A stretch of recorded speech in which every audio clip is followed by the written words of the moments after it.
अयोध्याकांड। सुनहु प्राणप्रिय भावतजी का, देहु एक बर भरत ही टीका। मागऊ दूसर बर करजोरी, पूरवहु नाथ मनोरथ मोरी। ती म्हणाली, हे प्राणप्रिय ऐका तर, माझ्या मनाला आवडणारा एक वर असा द्या की भरताला राजतिलक करा, आणि हे नाथ दुसरा वर सुद्धा मी हात जोडून मागते, माझे मनोरथ पूर्ण करा। तापस बेश बिसेशी उदासी, 14 बरीस रामू बनवासी। सुनी मृदू बचन भूप ही असोकू, ससी कर छुअत बिकल जिमी कोकू। तपस्व्यांच्या वेशात अत्यंत उदासीन भावनेने विरक्त मुनींप्रमाणे रामाने 14 वर्षे वनात राहावे। कैकेयीचे हे कपटपूर्ण विनययुक्त बोलणे ऐकून चंद्रकिरणांच्या स्पर्शाने चक्रवाक पक्षी जसा व्याकुळ होऊन जातो, त्याप्रमाणे राजाच्या हृदयात शोक पसरला। गयऊ सहमी नहीं कछु कही आवा, जनु सचान बन झपटेऊ लावा। बिबरन भयऊ निपट नरपालू, दामिनी हनेऊ मनहू तरु तालू। महाराजांना एकदम धक्का बसला, त्यांना काही बोलता येईना, जणू ससाण्याने लावा पक्षावर हल्ला केला होता, ताड वृक्षाला विजेने होरपळून टाकले होते। तीच अवस्था राजांची झाली। माथे हात मुदी दोऊ लोचन, तनुधरी सोचू लाग जनु सोचन। मोर मनोरथू सूर तरु फुला, फरत करिनी जिमी हतेऊ समूला। डोक्याला हात लावून व डोळे बंद करून राजे पश्चाताप करू लागले की जणू प्रत्यक्ष पश्चातापच साकार बनून पश्चाताप करू लागला होता। ते विचार करू लागले की हाय, माझे मनोरथ रूपी कल्पवृक्ष फुलला होता, परंतु त्याला फळे लागताना कैकेयी रूपी हत्तीणीने मुळासकट उपटून तो नष्ट केला। अवध उजारी किन्नी कैकेयी, दिन्निसी अचल बीपती कैनेयी। कैकेयीने अयोध्येला उद्ध्वस्त करून टाकले आणि विपत्तीचा पाया घातला। कवने अवसर का भयऊ गयऊ, नारी बिश्वास। जोग सिद्धी फलसमय जिमी जतीही, अभिद्या नास। कोणत्या क्षणी काय झाले, ज्याप्रमाणे योगाच्या सिद्धीचे फळ मिळताना अविद्या योग्याला नष्ट करते, त्याप्रमाणे स्त्रीवर विश्वास ठेवून मी ठार झालो। एही विधी राऊ मनही मन झाखा, देखी कुभांती कुमती मन माखा। भरतू की राऊर पूत न होही, आने हूँ मोल बेसाही की मोही। अशा प्रकारे राजा मनातल्या मनात कुढत होते। राजांची ती दुर्दशा पाहून दुष्ट कैकेयी मनातून फार क्रुद्ध झाली व म्हणाली, भरत तुमचा पुत्र नाही काय? तुम्ही मला पैसे देऊन विकत घेतले होते काय? मी तुमची लग्नाची बायको नाही काय? जो सुनी सरू अस लाग तुम्हारे, काहे न बोलहू बचनु संभारे। देहू उतरू अनु करहू की नाही, सत्यसंध तुम रघुकुल माही। माझे बोलणे ऐकताच जणू तुम्हाला बाण लागल्यागत झाले, तर तुम्ही विचार करून का बोलला नाहीत? बोला, होय म्हणा, नाही तर नाही म्हणा। तुम्ही रघुवंशामध्ये सत्य प्रतिज्ञा करणारे म्हणून प्रसिद्ध आहात। देन कहेऊ अभजनी बरू देहू, तजहू सत्य जग अपजसू लेहू। सत्य सराही कहेहू बरू देना, जानेहू लेईही मागी चबेना। तुम्ही वर देतो असे म्हणाला होता, आता हवे तर नाही म्हणा। सत्याला सोडचिठ्ठी द्या आणि जगात अपकीर्ती मिळवा। सत्याची मोठी वाखाणणी करीत वर देतो असे म्हणाला होता, मी चणे फुटाने मागीन असे तुम्हाला वाटले होते काय? सीबी दधीची बली जो कछु भाषा, तनु धनु तजेऊ बचन पनु राखा। अति कटू बचन कहती कैकेयी, मानहू लोन जरे पर देई. शिबी दधीची आणि बली यांनी जे म्हटले ते सत्य. शिबी दधीची आणि बली यांनी जे म्हटले ते त्यांनी शरीर व संपदा यांचा त्याग करून पूर्ण केले. अशा प्रकारे जखमेवर मीठ चोळल्याप्रमाणे कैकेयी अत्यंत कटू शब्द बोलत होती. धरमधुरंधर धीर धरी नयन उघारे राय सिरुधुनी लिन्नी उसाससी मारेसी मोही कुठाय. धर्मधुरंधर राजा दशरथांनी मोठ्या धैर्याने डोळे उघडले. डोके बडवून विलाप करीत आणि जोराने सुस्कारे टाकीत ते म्हणाले की हिने माझ्या वर्मावर घाव घातला. यातून वाचणे कठीण आहे. आगे दिखी जरत रीस भारी मनहू रोष तरवारी उघारी. मुठी कुबुद्धी धार निठुराई धरी कुबरी सान बनाई. जणू क्रोधरूपी नंगी तलवार उभी असावी तशी प्रचंड क्रोधाने पेटलेली ती समोर दिसली. कुबुद्धी ही त्या तलवारीची मूठ होती. निष्ठुरता धार होती आणि त्या कुबड्या मंथरारूपी निशाण्यावर घासून ती तीक्ष्ण बनली होती. लखी महीप कराल कठोरा सत्य की जीवनु लेई ही मोरा. बोले राऊ कठीण करी छाती बानी सबनीय तासू सो हाती. राजांनी पाहिले की ही तलवार फारच भयानक आणि कठोर आहे. ते विचार करू लागले की खरेच ही माझा जीव घेईल काय. खरेच ही माझा जीव घेईल काय. त्यांनी आपले मन घट्ट करून अत्यंत नम्रपणे कैकेयीला गोड वाटेल अशा वाणीने म्हटले.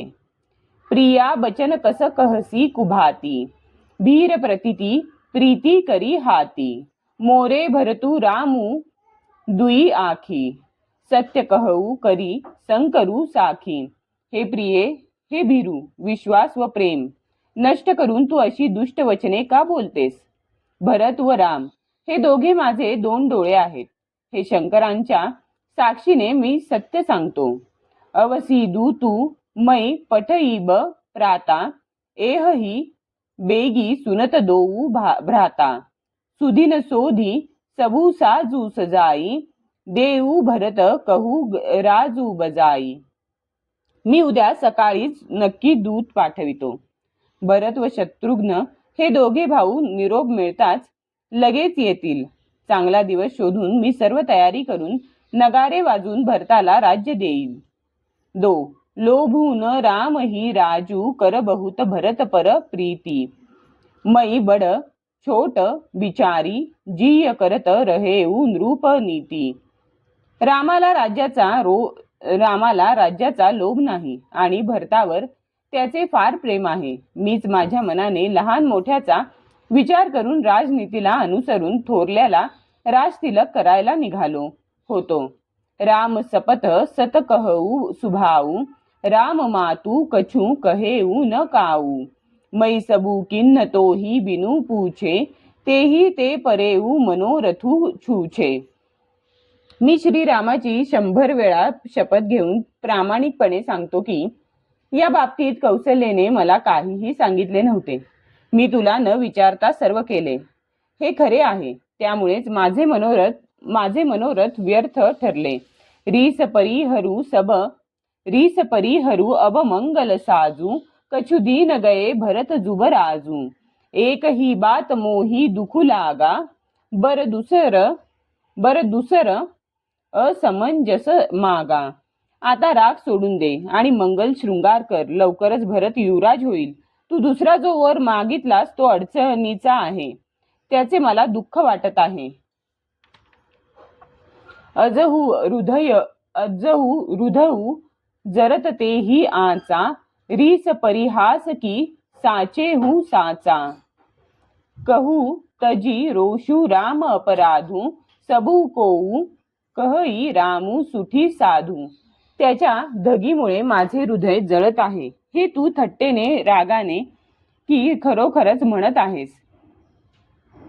हा राग सोडून रामाचा काय अपराध आहे ते तरी सांग. सर्वजण म्हणतात की राम हा फार साधू वृत्तीचा आहे. तूहू सराहसी करसी सनेहू अब सुनी मोही भयऊ संदेहू जासू सुभाऊ अरिही अनुकूला सोकिमी करीही मातू प्रतिकूला. तू स्वतः सुद्धा रामाची प्रशंसा करीत होतीस आणि त्याच्यावर प्रेम करीत होतीस. आता मात्र हे ऐकून मला संशय वाटू लागला आहे. ज्याचा स्वभाव शत्रूला सुद्धा अनुकूल वाटतो तो मातेला प्रतिकूल असे आचरण का करील.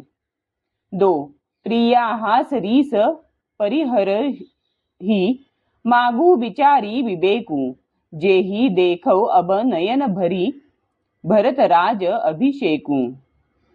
हे प्रिये, आज जीव घेणा विनोद व क्रोध सोडून दे आणि विवेकयुक्त विचार करून वर माग. आता मला डोळे भरून भरताचा राज्याभिषेक पाहू दे. जिये मीन बरू बारी बिहीना मनी बिनू फनिकू जिये दुख दीना. कहू सुभाऊ न छलू मन माही जीवनू मोर राम बिनू नाही. कदाचित मासोळी पाण्याविना जिवंत राहील आणि साप मण्याविना दीनवाना बनून जिवंत राहील. परंतु मी प्रामाणिकपणे सांगतो, मनात कोणतेही कपट न ठेवता सांगतो की माझे जीवन रामाविना नाही. समुझी देखू जीय प्रिया प्रवीणा जीवनू राम दरस आधीना.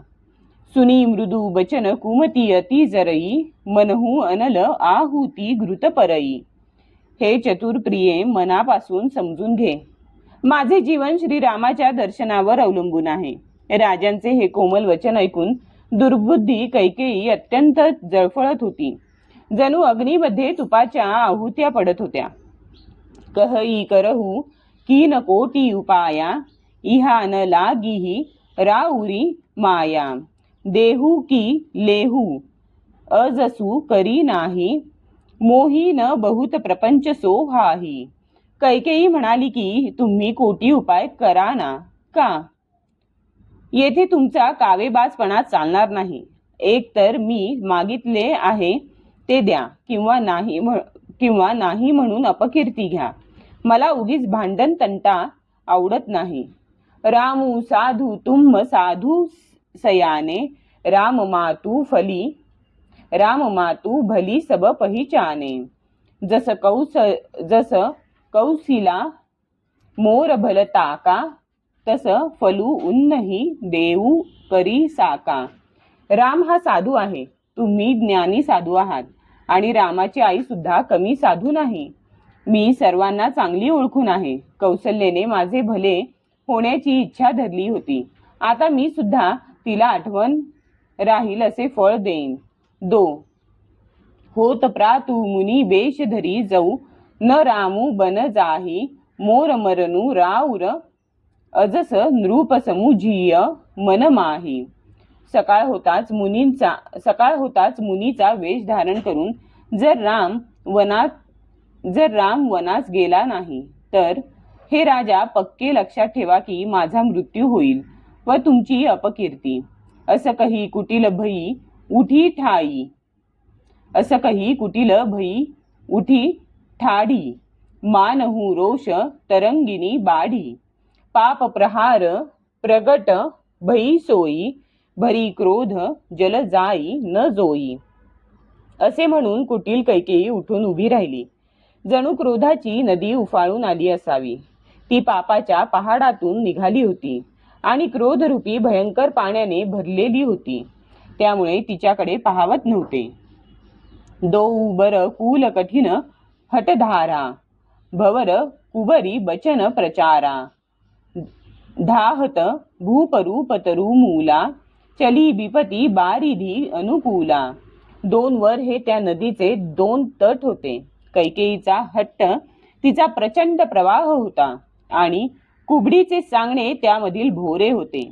ती क्रोधाची नदी राजा दशरथ रूपी वृक्षाला मुळासह उपटून विपत्ती रूप समुद्राकडे धावत होती. लखी नरेस बात फुरी साची तीय मीस मिचू सीस परनाची. गही पद बिनय किन्न बैठारी जनी दीन कर कुल होसी कुठारी. राजांनी जाणले की हे सर्व सत्य आहे. स्त्रीच्या निमित्ताने माझा मृत्यूच माझ्या शिरावर नाचत आहे. राजांनी कैकेयीचे पाय धरून तिला बसविले आणि विनंती केली की तू सूर्यकुलरूपी वृक्षासाठी कुऱ्हाड बनू नकोस. मागू माथ अबही देऊ तोही, राम बिरह जनी मारसी मोही. राखू राम कहू जेही तेही भाती, नाहीत जरीही जन्म भरी छाती. तू माझे मस्तक माग, मी ते आत्ता उतरून देतो. परंतु रामाच्या विरहाने मला मारू नकोस. कसेही करून तू मला रामाला ठेवून घे. कसेही करून तू रामाला ठेवून घे, नाहीतर जन्मभर तुझे हृदय जळत राहील.